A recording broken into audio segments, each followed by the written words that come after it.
Hello everyone, my self doctor Vaishali Jain. मैं एक homeopathic physician हूँ। मैं आप सबका बहुत बहुत स्वागत करती हूँ मेरे अपने यूट्यूब चैनल पर। फ्रेंड्स, आज हम किसी डिसीज़ को ना लेकर ना ही किसी इन्वेस्टिगेशन पे बात करेंगे। आज हम बात करेंगे एक न्यू टॉपिक के बारे में जो अपनी स्टडी से रिलेटेड है।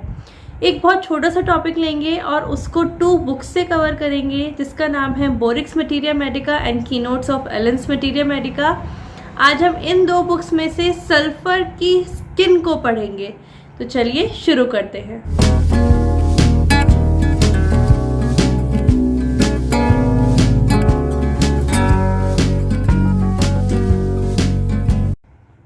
सबसे पहले हम बोरिक्स मटीरिया मेडिका को लेंगे और उसमें सल्फर की स्किन को देखेंगे। तो फ्रेंड्स, बोरिक मटीरिया मेडिका में सल्फर की स्किन के लिए जो फर्स्ट लाइन दी गई है वो है dry scaly unhealthy every little injury separates. इसका मतलब क्या है कि जो सल्फर की स्किन होगी, जो उसका पेशेंट होगा सल्फर का, उसकी स्किन ड्राई होगी और स्केली मतलब वहाँ पे रफनेस बहुत ज़्यादा होगी।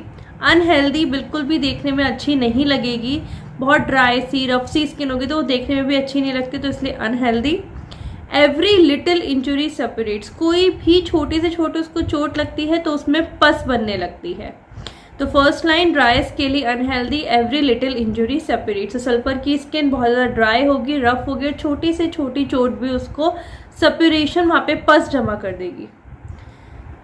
फ्रेकल्स यानी कि जिसको झाइयाँ भी बोला जाता है, तो सल्फर झाइयों के केस में भी दी जाती है।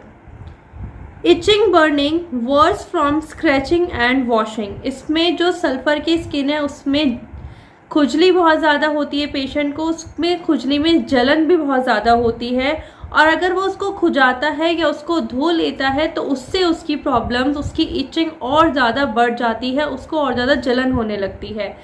तो फ्रेंड, सल्फर की स्किन को धोने से और स्क्रैच करने से मतलब बार बार खुजलाने से उसकी प्रॉब्लम्स और ज़्यादा बढ़ती हैं। पिंपली इरप्शन, पस्ट्यूल्स, रेजेस, हैंगनेल्स, इसमें जो हमें देखने को मिलेंगे वो इरप्शंस पिंपल्स की तरह होंगे और वो पस्ट्यूल मतलब कि उनमें पस जमा होगी। एक्सकोरिएशन स्पेशली इन फॉल्ड्स, मतलब कि इसमें जो फोल्ड्स का मतलब क्या है, जैसे हमारा हाथ है तो उसके बीच में जो ये वाला पार्ट आता है, ये फोल्ड हो रहा है तो इसको फोल्ड्स बोलते हैं। तो पैरों में भी घुटनों के पीछे वाला पार्ट या फिर नेक के जहाँ पे भी आपको फोल्ड्स दिखें वहाँ पे, तो इन सब पे उसका स्कोरिएशन मतलब कि वहाँ से वो स्किन छिली हुई सी होगी, वहाँ पे पिंपल्स होंगे, थोड़ी सी इरप्शंस वहाँ पे होंगे, छिली हुई सी स्किन वहाँ से होगी।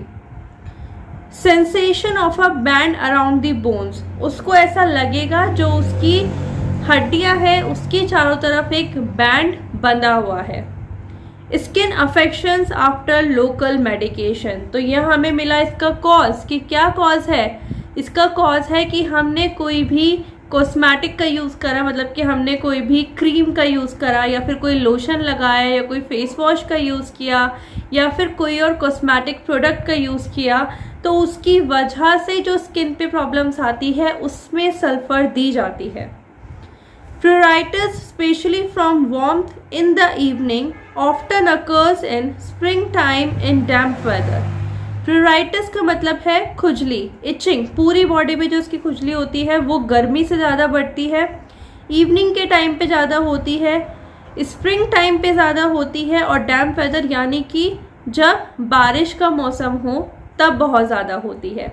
तो फ्रेंड्स, इसमें हमने देखा बोरिक ने क्या बोला हुआ है अपनी मटीरिया मेडिका में कि जो पेशेंट की स्किन होती है वो ड्राई होती है, बर्निंग उसमें बहुत ज़्यादा होती है, उसकी स्किन अनहेल्दी होती है, उसमें इरप्शंस होते हैं जिसमें पस जमा होती है, इसको कॉस्मेटिक के प्रोडक्ट्स को यूज़ करने से एलर्जी होती है और जो इसमें जो स्किन होती है उसकी एक्सकोरिएशन मतलब कि बहुत ज़्यादा रफ होती है फोल्ड्स की साइड से, और इसमें खुजली जो है इसकी वो स्क्रैच करने से, धोने से, गर्मी में, रात इवनिंग में, स्प्रिंग टाइम में और डैम्प वेदर में इंक्रीज़ होती है। तो अगर आपको ऐसा कुछ केस मिल रहा है तो उस केस में सल्फर बहुत ही ज़्यादा इफेक्टिव मेडिसिन रहेगी।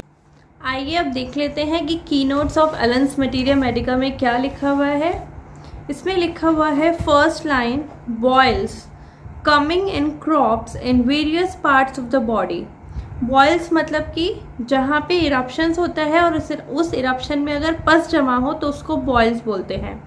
तो ये जो बॉयल्स हैं ये बहुत सारे एक साथ आ रहे हैं, मतलब बहुत सारे इरप्शंस एक साथ निकल रहे हैं और in various part of the bodies, और बॉडी के बहुत सारे पार्ट्स में।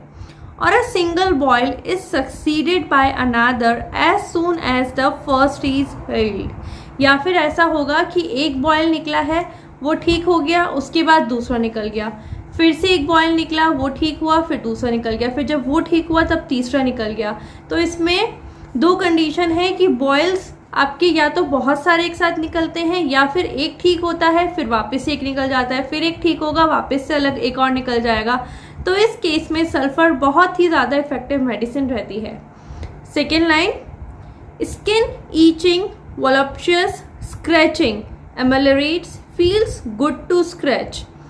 इसमें जो स्किन होती है उसमें खुजली बहुत ज़्यादा होती है और वो खुजली उसको मतलब जैसे बोलते हैं ना मीठी मीठी खुजली हो रही है कि अगर हम उसको खुजाते हैं तो हमें बहुत ज़्यादा आराम मिलता है या हमें अच्छा लगता है खुजाने से।